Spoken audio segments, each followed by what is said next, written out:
Vícios da alma.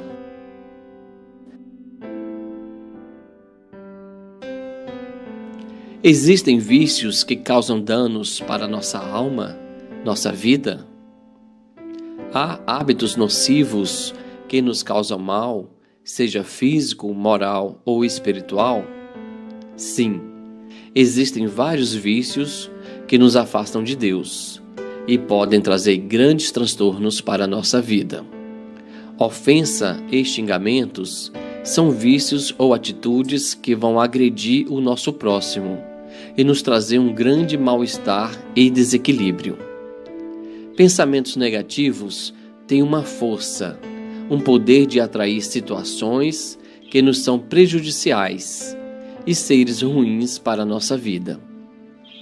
Viver reclamando é gastar a energia das palavras de forma errônea, o que demonstra a nossa falta de amor consigo mesmo e com Deus. A pessoa orgulhosa e arrogante demonstra uma falsa superioridade, que revela o seu medo e sua insegurança perante os outros. A pessoa que guarda raiva e rancor na sua alma, na verdade, está prejudicando a si mesma, causando um grande mal à sua saúde. A preguiça e a falta de atitude para enfrentar a vida e seus problemas simplesmente vai piorar e agravar a sua situação. O egoísmo demonstra uma pessoa que pensa somente em si mesmo, mostrando a sua falta de amor a Deus, à vida e ao próximo. No egoísmo vemos todos os tipos de atrocidades cometidas pelos seres humanos, desde os homicídios ou extermínio de milhares nas guerras. Mas existe um grande remédio para todos estes vícios da alma, que se resume em uma frase: amarás o teu próximo como a ti mesmo. Inscreva-se, curta, compartilhe e comente.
Esperanças perfloridas cantam hinos de alegria.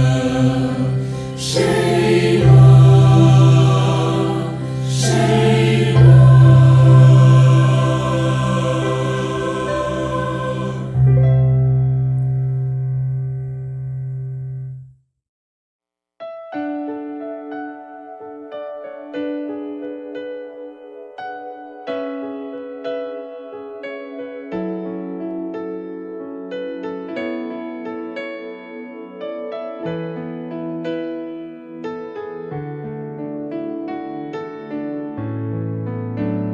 Pelos prados e campinas verdejantes eu vou. É o Senhor que me leva a descansar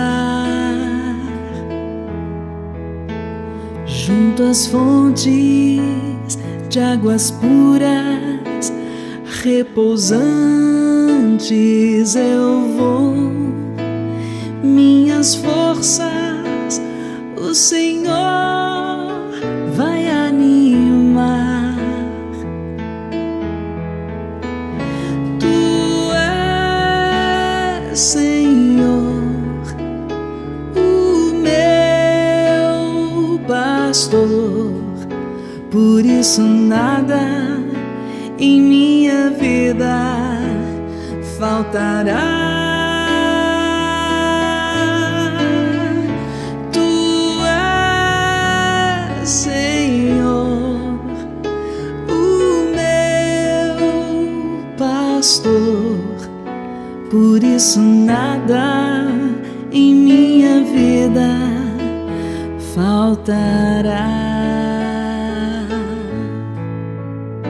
Nos caminhos mais seguros, junto dele eu vou, e para sempre o seu nome eu honrarei.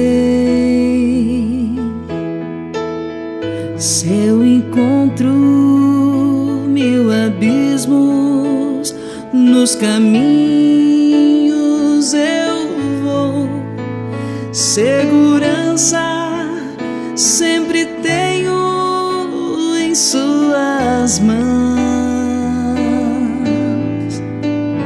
Tu és, Senhor, o meu pastor, por isso nada em minha vida faltará.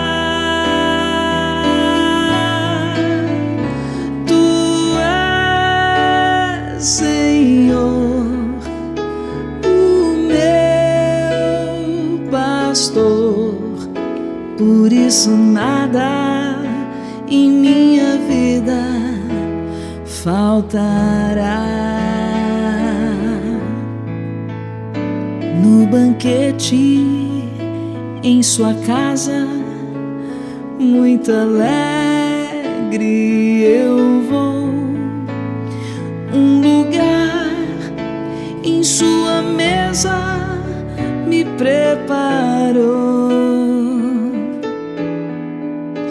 Ele unge minha fronte e me faz ser feliz, e transborda a minha taça em seu amor.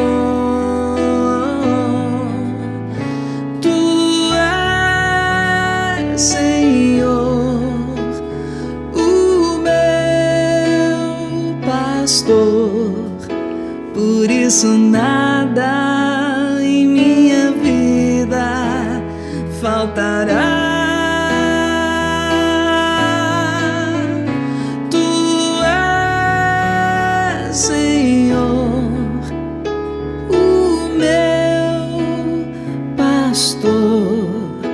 Por isso nada em minha vida faltará.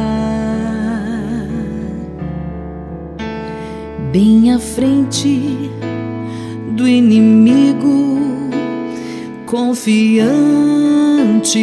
eu vou. Tenho sempre o Senhor junto de mim. Seu cajado me protege e eu jamais temerei. Sempre junto do Senhor eu estarei. Tu és, Senhor, o meu pastor, por isso nada em minha vida faltará. Tu és, Senhor, o meu pastor, por isso nada em minha vida faltará.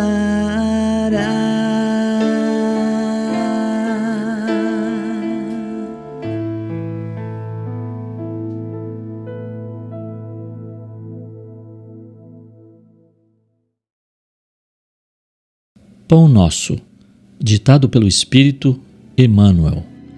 Psicografia de Francisco Cândido Xavier. Cadáveres. Pois onde estiver o cadáver, aí se ajuntarão as águias. Mateus 24, 28. Apresentando a imagem do cadáver e das águias, referia-se o mestre à necessidade dos homens penitentes que precisam recursos de combate à extinção das sombras em que se mergulham. Não se elimina o pântano atirando-lhe flores. Os corpos apodrecidos no campo atraem corvos que os devoram. Essa figura, de alta significação simbológica, é dos mais fortes apelos do Senhor, conclamando os servidores do Evangelho aos movimentos do trabalho santificante.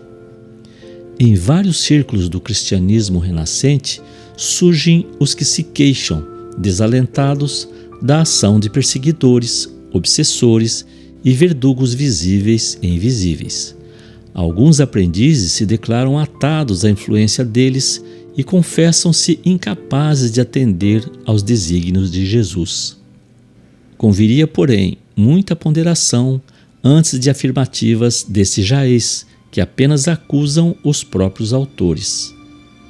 É imprescindível lembrar sempre que as aves impiedosas se ajuntarão em torno de cadáveres ao abandono.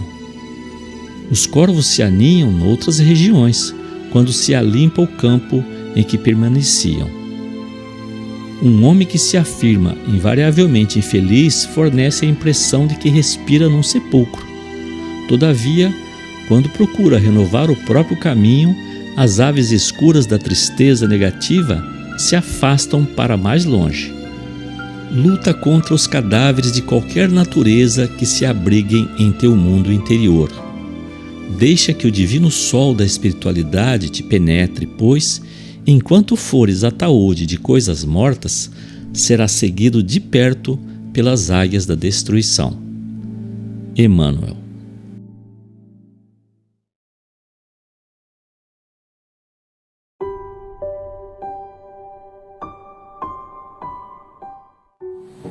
Boa noite.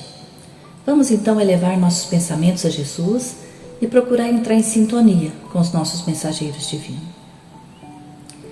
Amado Mestre Jesus, obrigado, Senhor, pela oportunidade de estarmos reunidos em Teu nome para mais uma noite de estudo e de doação, onde nós vamos poder doar vibrações de amor e que essas vibrações possam chegar ao lar de cada um que está assistindo a nossa reunião.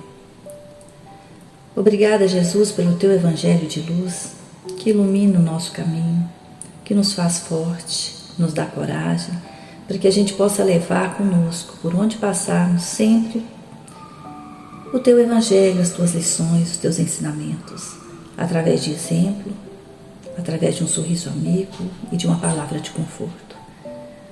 Obrigado, Jesus, pela doutrina, que nos esclarece e nos consola. Que a Tua paz, Senhor, o Teu amor possa envolver a todos nós nessa noite e que juntos nós possamos vibrar amor.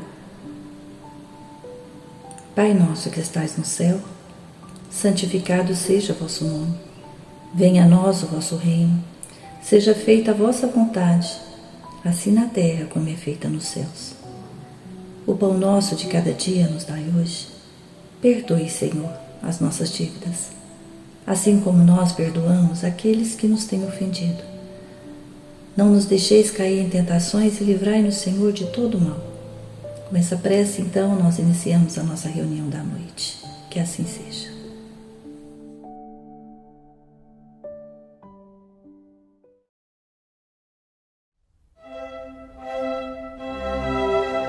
Estudando o Livro dos Espíritos com Allan Kardec.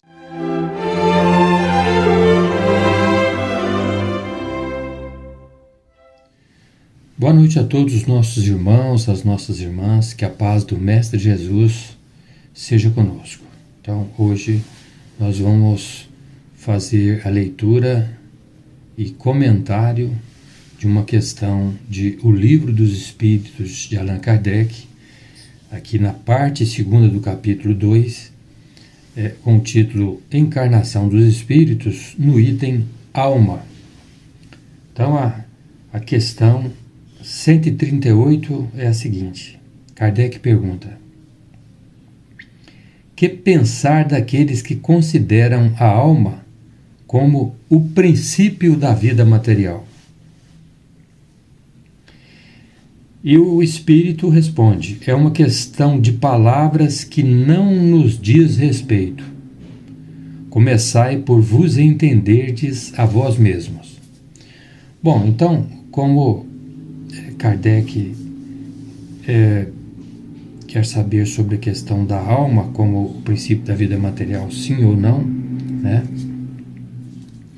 Nós, já que ele citou alma e princípio da vida material, vamos retornar aqui às questões anteriores para entender o que é a alma, né? E aqui na questão 134, na pergunta que Kardec faz, que é a alma, os espíritos respondem: a alma é um espírito encarnado. Ele continua 134A, o que era a alma antes de se unir ao corpo. Então, o que era a alma antes de reencarnar, né? Aí eles respondem: um espírito. Então existe essa, mais didaticamente, que na verdade é a mesma coisa, né? Alma e espírito, só que alma é o espírito encarnado e o espírito, né, ele está aí fora do corpo, desprovido, não tem mais o corpo físico, né, já desencarnou. Então, quando ele volta para o plano espiritual, aí ele é espírito, mas na verdade é a mesma coisa. Bom, no entendimento da palavra alma aqui, né? Essa palavra alma, ela pode ter várias interpretações conforme a religião, a cultura, as tradições, o país, o Oriente, o Ocidente. Há uma certa, eu não digo confusão, né? Mas uma certa interpretação diferente a respeito da alma. E aí eu fiz uma pesquisa na internet para saber o que seria a alma para a Bíblia, né? Para os profetas, né? Então a gente olhou ali no Velho Testamento o significado, né? Tem o significado lá de alma, respirar, outro significado em outra parte, reanimar-se, depois sopro, depois vento. Isso foi tirado da Gênesis, de Êxodo, né? Reis, para mostrar que são definições diferentes, são várias definições acerca de alma. Talvez por isso que a resposta do Espírito, ele colocou aqui, né? É uma questão de palavras que não nos diz respeito. Começai por vos entenderdes a vós mesmos, ou seja, nós não conseguimos nos entender nem o que é essencialmente alma, né? Eu até gostaria de ler uma definição de alma por Leon Denis, no livro Problema do Ser, do Destino e da Dor, para a gente aprofundar mais um pouco a respeito dessa questão, né? Aí Leon Denis diz assim: a alma vem de Deus. É em nós o princípio da inteligência e da vida. Essência misteriosa escapa à análise, como tudo quanto dimana do absoluto, ou seja, de Deus. Criada por amor, criada para amar, tão mesquinha que pode ser encerrada numa forma acanhada e frágil, tão grande que, com o impulso de seu pensamento, abrange o infinito. A alma é uma partícula da essência divina projetada no mundo material. Agora, isso é interessante aqui, ele fala uma partícula da essência de Deus projetada no mundo material. Então, quando ele colocou aqui como o princípio da inteligência, vamos procurar entender essa questão do princípio da inteligência para saber de como que surgiu nós, né, em espírito ou em alma aqui encarnada. Como é que aconteceu de nós chegarmos até aqui? Então, vamos imaginar, né, uma semente lançada ao solo, né? Essa semente, depois de um certo tempo, ela começa a germinar, depois forma um brotinho, vai crescendo com o tempo, crescendo, depois, às vezes de anos, torna uma árvore frondosa. Então, fazendo uma pequena analogia entre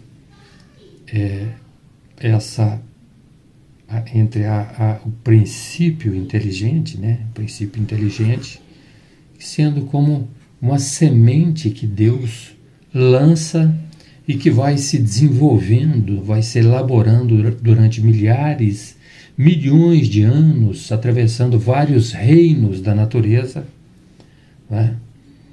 Com a ajuda da espiritualidade, dos espíritos superiores, né? Ajudando, né, a individualização do princípio inteligente. E quando isso acontece, é que se torna o espírito ou a alma encarnada. Então, só para a gente entender um pouco essas questões, porque Kardec citou a palavra alma. E citou também o princípio da vida material. E o princípio da vida material está no fluido cósmico universal, que é a matéria elementar de todas as matérias que existem no universo. Então, só para a gente entender, né, a pergunta que ele faz, que pensar daqueles que consideram a alma como o princípio da vida material. Então a gente viu a definição de alma, né, e vimos aqui com relação à questão do princípio da vida material.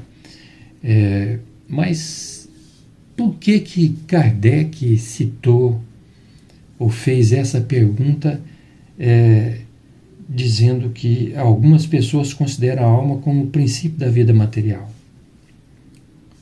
Provavelmente, acreditamos que exatamente porque o princípio inteligente, né, que depois se torna a alma, o espírito, ele é elaborado, né, nos reinos da natureza, né, percorrendo aí milhares, milhões de anos até se individualizar.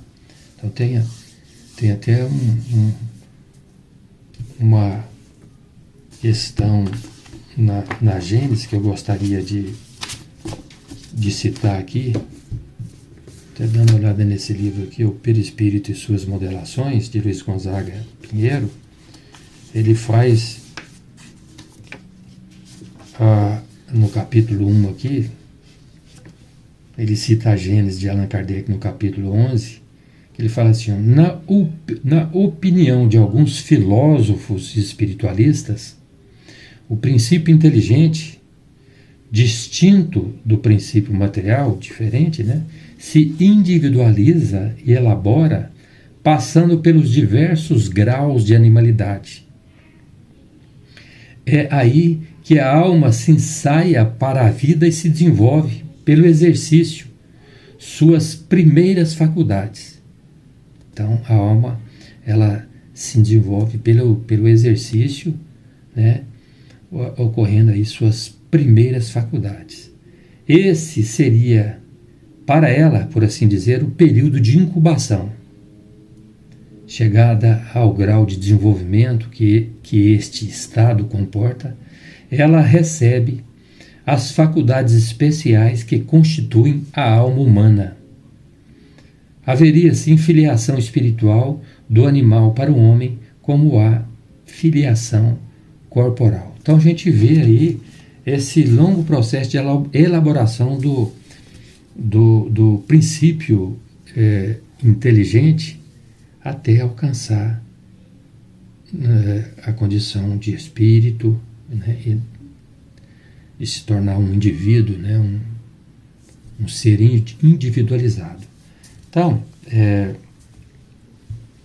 provavelmente por isso, por ter a alma, o espírito, né, nascer ali na origem, um nascedouro, digamos assim, ocorrer, né, lá há milhões de anos, e ser elaborado nos reinos da natureza, é que Kardec fez essa questão. Mas a gente sabe que existem muitos outros mistérios que a gente não consegue compreender ainda.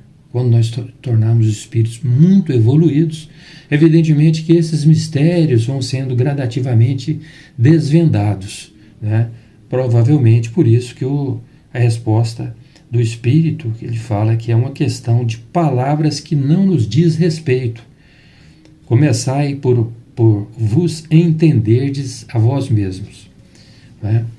Ou seja, nós precisamos estudar mais, né?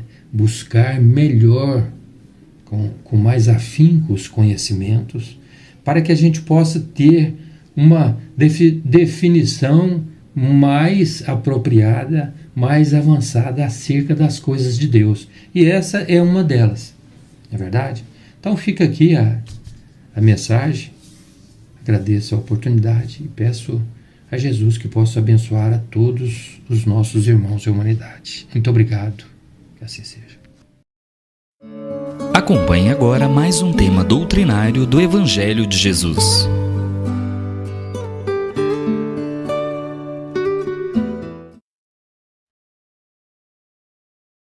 Uma boa noite a todos, sou o Marcos Vinícius, com muito prazer que estou aqui mais uma noite para estudar com vocês, nós aqui reunidos, juntos.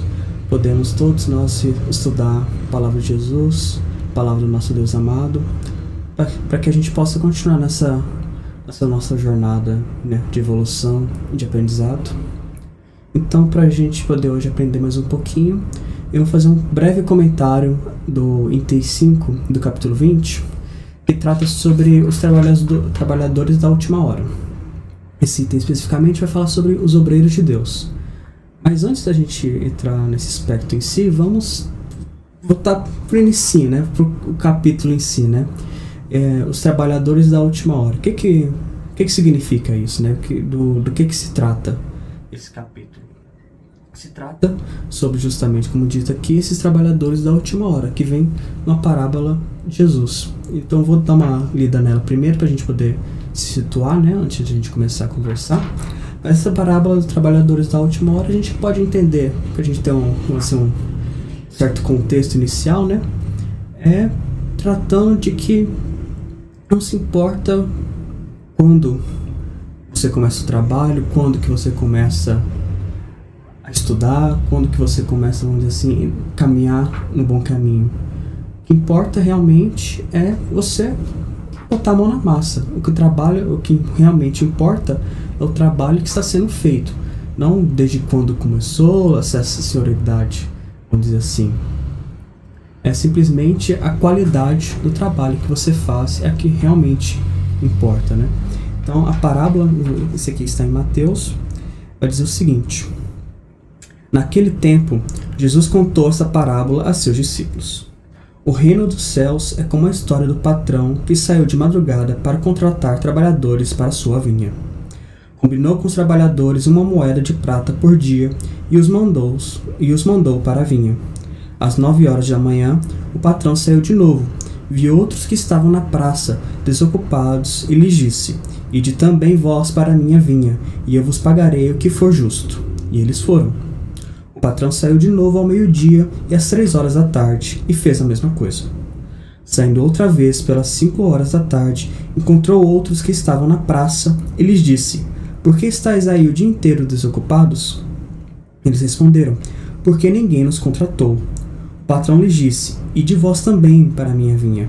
Quando chegou a tarde, o patrão disse ao administrador: chama os trabalhadores e pague-lhes uma diária a todos, começando pelos últimos até os primeiros.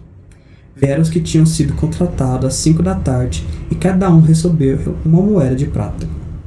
Em seguida, vieram os que foram contratados primeiro, e pensavam que iam receber mais, porém, cada um deles também recebeu uma moeda de prata. Ao receber o pagamento, começaram a resmungar contra o patrão.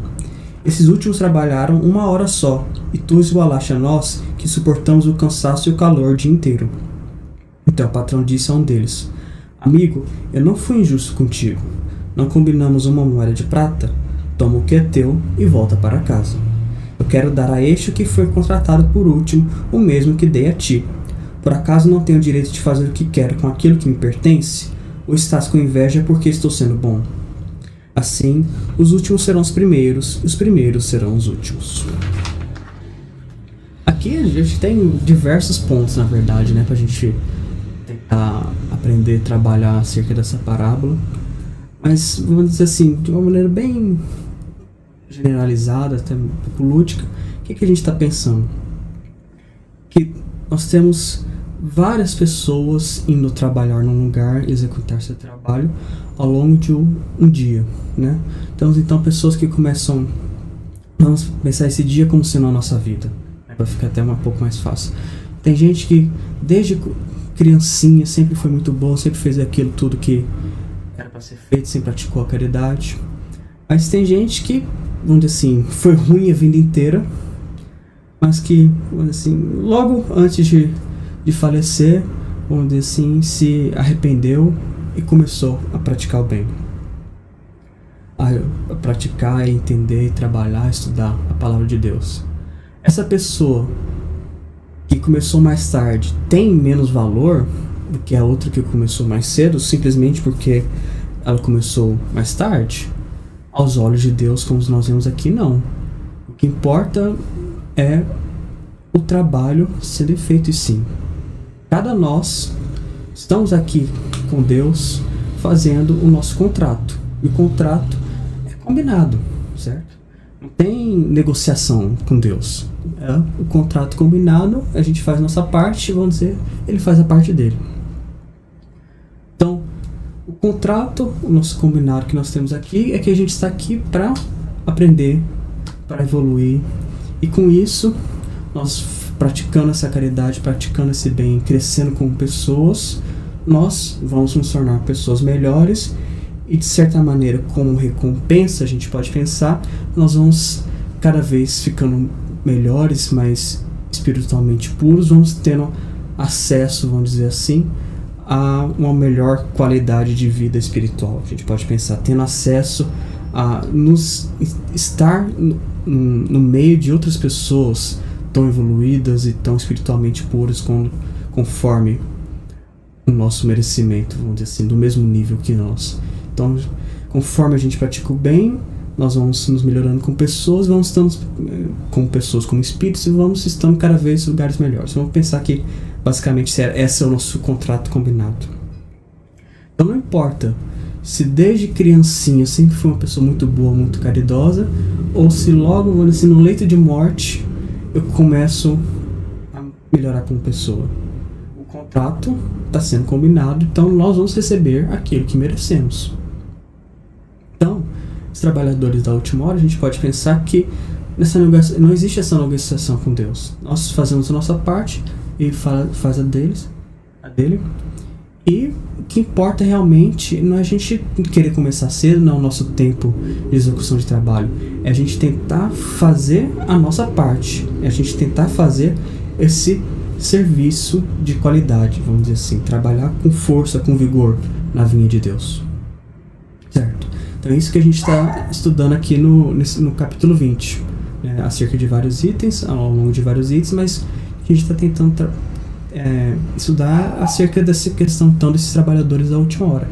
Se a gente for pensar, está bem resumido aqui nesse item 5, que trata sobre o quê? Os obreiros de Deus. E o que são esses obreiros de Deus? A gente pode pensar, vamos dizer assim, bem básica mesmo, é aqueles que executam a obra de Deus. Esse que executa a obra de Deus não são justamente esses trabalhadores da vinha? Então, nós sermos obreiros de Deus é nós estarmos aqui na vinha do Senhor, dando nosso suor, sangue, trabalhando e dando o nosso melhor para sermos pessoas melhores e cumprir a nossa parte do contrato. Nós temos combinado com Ele. Então vamos ler aqui o que está sendo tratado no item 5 para a gente poder entender um pouquinho melhor. Aproxima-se o tempo em que se cumprirão as coisas anunciadas para a transformação da humanidade. Ditosos serão os que houveram trabalhado no campo do Senhor, com desinteresse e sem outro móvel senão a caridade. Seus dias de trabalho serão pagos pelo centúplo que tiverem esperado. Ditosos os que hajam dito a seus irmãos: trabalhemos juntos e unamos os nossos esforços, a fim de que o Senhor, ao chegar, encontre acabada a obra. Porquanto o Senhor lhes dirá: vinde a mim, vós que sois bons servidores, vós que soubestes impor silêncio aos vossos ciúmes e às vossas discórdias, a fim de que daí não viesse dano para a obra. Mas, ai daqueles que, por efeito de suas dissensões, houveram retardado a hora da colheita, pois a tempestade virá a eles que serão levados no turbilhão. Clamarão: graça, graça! O Senhor, porém, lhes dirá: como implorais graça, vós que não tivestes piedade dos vossos irmãos, e que vos negastes a estender-lhes as mãos, que esmagastes o fraco, em vez de amparardes? Como suplicais graças, vós que buscastes a vossa recompensa nos gozos da terra e na satisfação do vosso orgulho? Já recebestes a vossa recompensa, tal qual a quisestes. Nada mais vos cabe pedir, as recompensas celestes são para os que não tenham buscado as recompensas da terra. Deus procede, nesse momento, ao censo dos seus servidores fiéis e já marcou com o dedo aqueles cujo devotamento é apenas aparente, a fim de que não usurpem o salário dos servidores animosos. Pois ao que não recuarem diante de suas tarefas, é que ele vai confiar os postos mais difíceis na grande obra da regeneração pelo Espiritismo. Cumprir-se-ão essas palavras: os primeiros serão os últimos, e os últimos serão os primeiros no reino dos céus. E aqui a gente vê realmente cumprimento da parábola que a gente viu antes. É justamente esse tratamento do que está sendo visto aqui no capítulo. Nós temos então que pensar aqui hoje, se nós somos, né, esses obreiros de Deus, e se não somos, né, como nós podemos ser? E aqui a gente vê o nosso, vamos dizer assim, o nosso estudo diário, nosso estudo semanal, é o que a gente sempre vê aqui no nosso estudo do Espiritismo. Qual que é a palavra-chave, qual que é o nosso guia, qual que é, vamos dizer assim, se tem uma coisa simplesmente que a gente tem que aprender, nem que seja hoje, mas vamos dizer assim, nessa vida, nas próximas, uma única coisa que nós temos que aprender é o quê? É o que é a caridade e como a gente pode praticá-la.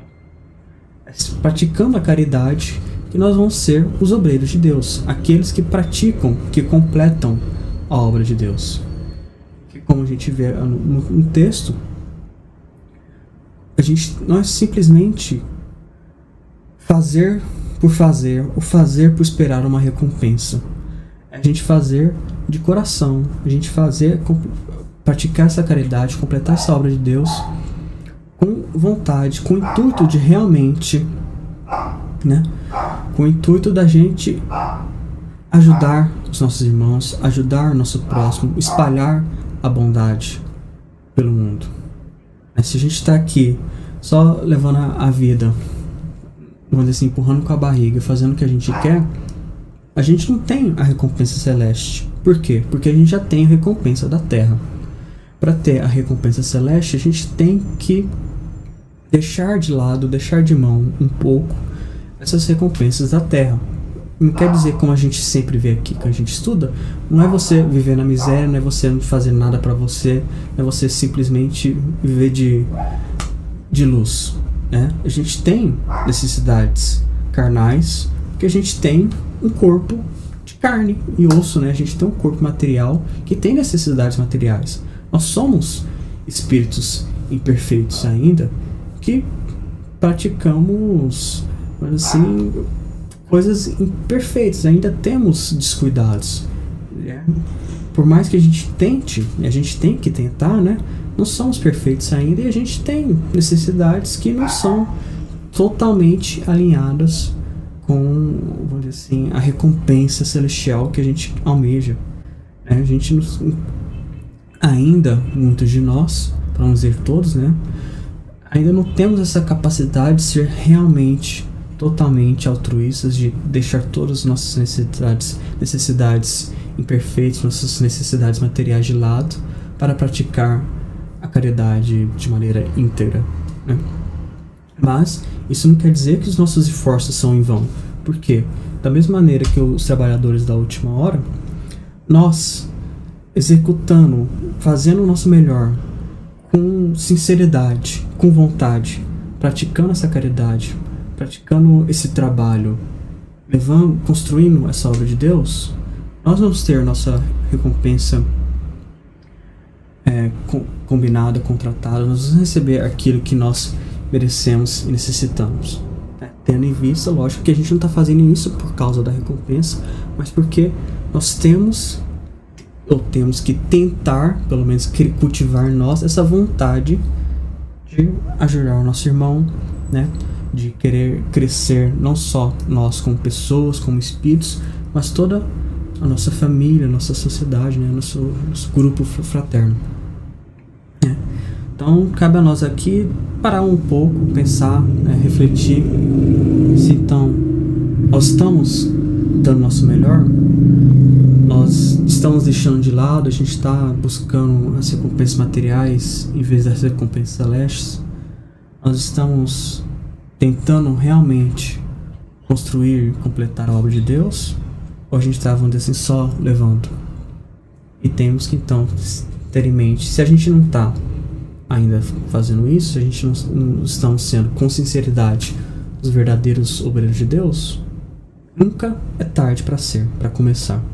Da mesma maneira que tem gente que vai começar uma carreira de trabalho com 40, 50, quem sabe, sei lá, 60 anos, e vai ser muito bem sucedido, nisso, né, vai encontrar aquilo que essa pessoa gosta de fazer, aquilo que essa pessoa sabe fazer, encontrar esse sucesso na vida, vamos dizer, nessa parte da vida, nós também, com 40, com 50, 60, 70, 80 anos, na beirada lá, no leito de morte, nós temos essa chance de, pelo menos, começar a colocar a mão na massa, pelo menos, começar a tentar ser esses obreiros de Deus, né?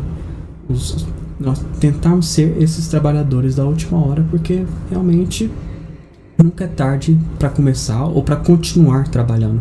A gente também tem que ir em mente, tá, nós estamos aqui, né? Eu já tenho um tempinho que eu estudo, que eu trabalho, que eu dou o meu melhor. Então, se eu já estou nessa jornada há um tempo, cabe a nós então ter essa autocrítica de pensar, então, certo, se eu já estou trabalhando nisso há um tempinho, já não sou, vamos dizer assim, não sou muito iniciante, já tenho essa noção de tentar sempre ajudar meus irmãos, meu próximo, de fazer sempre o bem. Então vamos pensar, eu estou realmente fazendo tudo o que eu posso? Tem alguma coisa que eu posso melhorar? Alguém que eu ofendi por simplesmente besteira, ou porque ela me ofendeu e eu fiz de volta, né? Por mais que nós tentamos ser boas pessoas, muito caridosas, tentamos atingir essa perfeição, nós somos imperfeitos e vamos dar uma caída, né? Tropeçar no meio do caminho, faz parte. Então, se você não é o da última hora, já tem trabalhado há um tempo, cabe então fazer essa autocrítica de pensar: o que eu posso melhorar? O que posso fazer de diferente? O que eu posso pensar mais ativamente e ser melhor nesse trabalho? Então a gente está falando aqui de caridade, né? De essa linha guia, né? Que a gente tem que sempre almejar seguir. Então, no Livro dos Espíritos, a gente tem um pouquinho melhor de a gente entender o que realmente é a caridade, né? Porque a gente tem que entender o que é para poder praticar. A questão 886, né, 886, vai ser perguntado o seguinte: qual o verdadeiro sentido da palavra caridade, como a entende Jesus? Os Espíritos têm a resposta clássica, né, bem sucinta, mas que a nossa base, né, de estudo, vamos dizer assim: benevolência para com todos, indulgência para com as imperfeições alheias, perdão das ofensas. Rapidinho, né, o comentário de Kardec, só uma partezinha.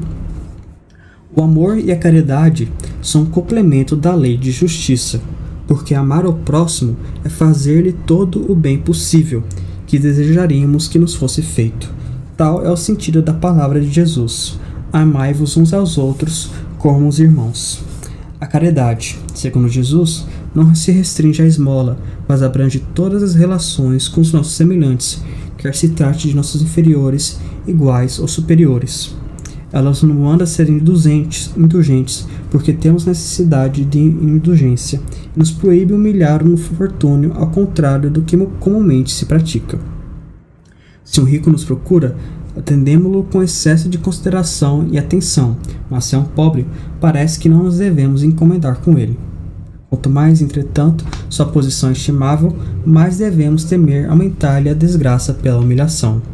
Um homem verdadeiramente bom procura elevar o inferior aos seus próprios olhos, diminuindo a distância entre ambos. Então, para que a gente possa realmente, né, ser esses obreiros de Deus, para que a gente possa, não importa a hora, né, que sejamos os primeiros ou sejamos os últimos, para que a gente possa ser esses trabalhadores da vinha do Senhor, para que a gente possa edificar a obra de Deus, a gente tem que entender esse verdadeiro sentido da caridade.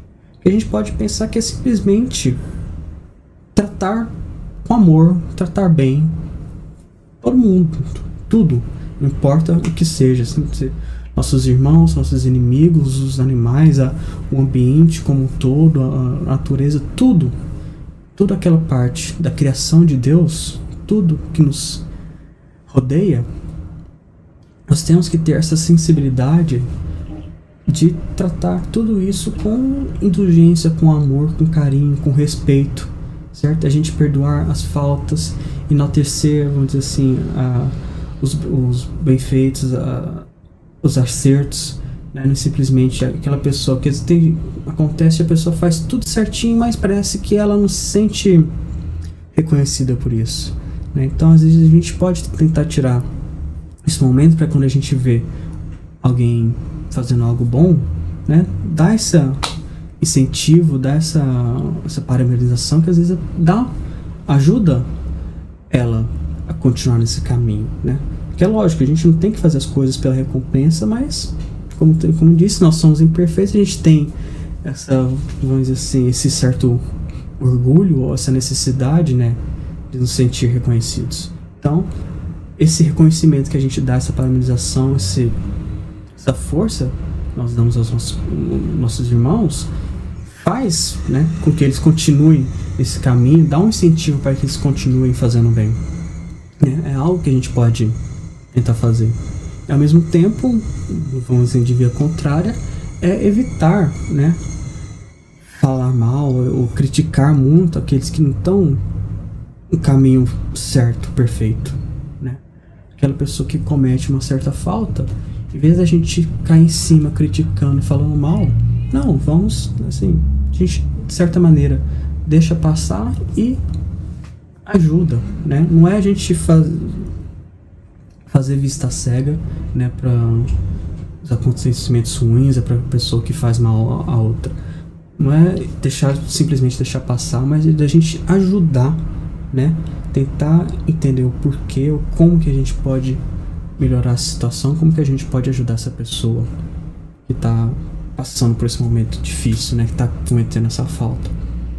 Porque por mais que a gente tente, às vezes, demonizar ou criar como um vilão, né, as pessoas que às vezes cometem certos erros, né? Nós todos somos humanos, todo mundo comete falta. Alguns mais graves, outros mais leves, né? Mas todos nós temos nossos vícios, nossas imperfeições, cometemos nossos erros. Então, nosso papel é tentar ajudar essa pessoa que está passando por esse momento de dificuldade. Que às vezes pode ser simplesmente um momento difícil, né? Você dando essa mão amiga, dando esse momento, essa oportunidade dela se redimir, dela voltar, né? Vamos dizer assim, acertar, vai fazer uma grande diferença na vida dela. Fazendo essa diferença na vida dessa pessoa, ela vai fazer a diferença na vida de outros. E a caridade, né, essa corrente de bem. O bem que eu faço vai se espalhando e a gente vai criando essa cadeia, essa comunidade de benfeitores que vão trazendo esse amor, essa paz ao mundo. Certo? Então, cabe aqui no estudo de hoje a gente levar esse pensamento, né, para casa, pra gente pensando, né? Será que a gente estamos sendo esses obreiros de Deus? Estamos praticando a obra do Senhor? Estamos colocando em prática aquilo que a gente estuda, aquilo que a gente vai tendo convivência, né, nos nossos estudos durante o dia, durante a semana aqui? Nós estamos praticando a caridade com o verdadeiro vontade, o verdadeiro amor? A gente não está fazendo simplesmente por fazer, né? Ou fazendo porque a gente quer alguma recompensa? E se a gente não está, por que a gente não começa, né? Nunca é tarde, vamos. Se não for hoje, que seja amanhã, que não seja amanhã, seja semana que vem, né?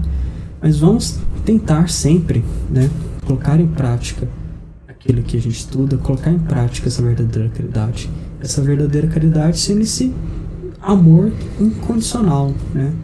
Essa prática do bem de verdade, de tentar enaltecer, engrandecer as pessoas ao nosso redor, nossa comunidade, família, irmandade, né? Tentar sempre crescer juntos, né? Ninguém aqui vai crescer e evoluir sozinho. A gente cresce como humanidade, como sociedade, certo? E que todos estejam com Deus. Jesus nos abençoe sempre. Uma boa noite.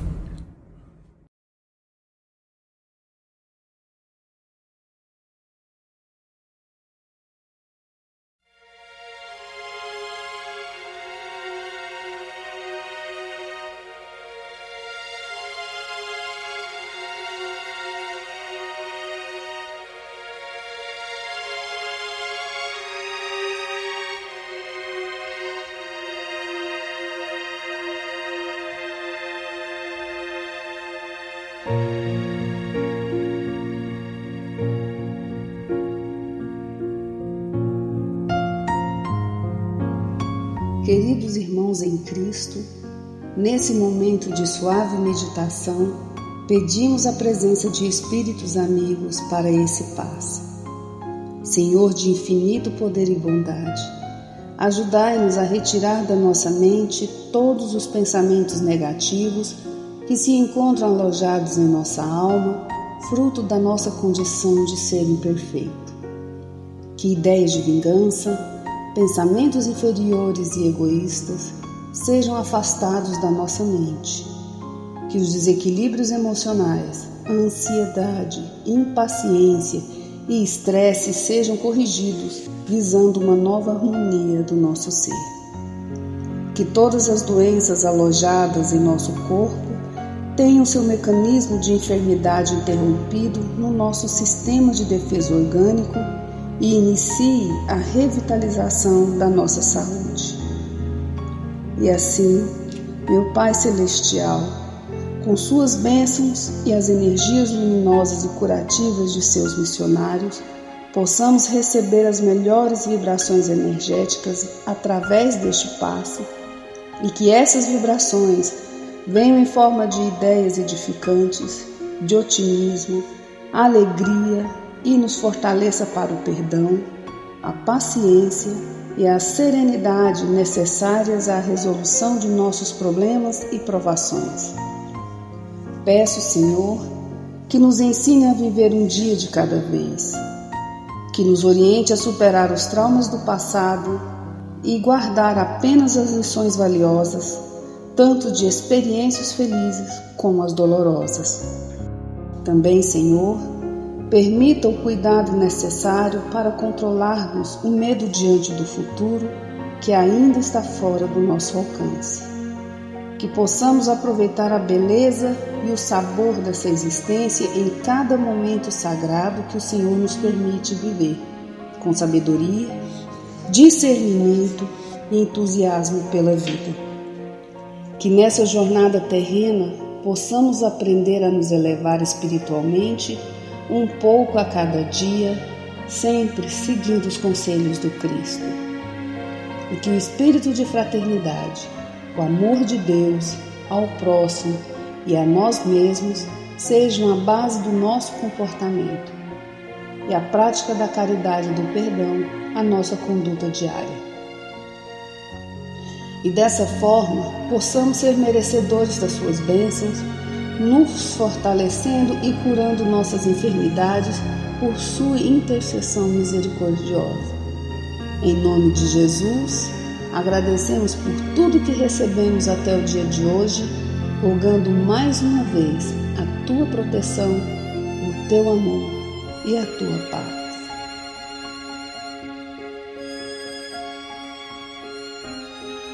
E continuando nessa vibração de amor, nós agradecemos aos bons espíritos que se dignaram de comunicar-se conosco e lhes rogamos que nos ajude a pôr em prática as instruções que nos deram e façam que ao sair daqui, cada um de nós se sinta fortalecido para a prática do bem e do amor ao próximo. Também desejamos que as suas instruções aproveitem aos espíritos sofredores, ignorantes ou viciosos, que tenham participado da nossa reunião e para os quais imploramos a misericórdia de Deus. Que assim seja.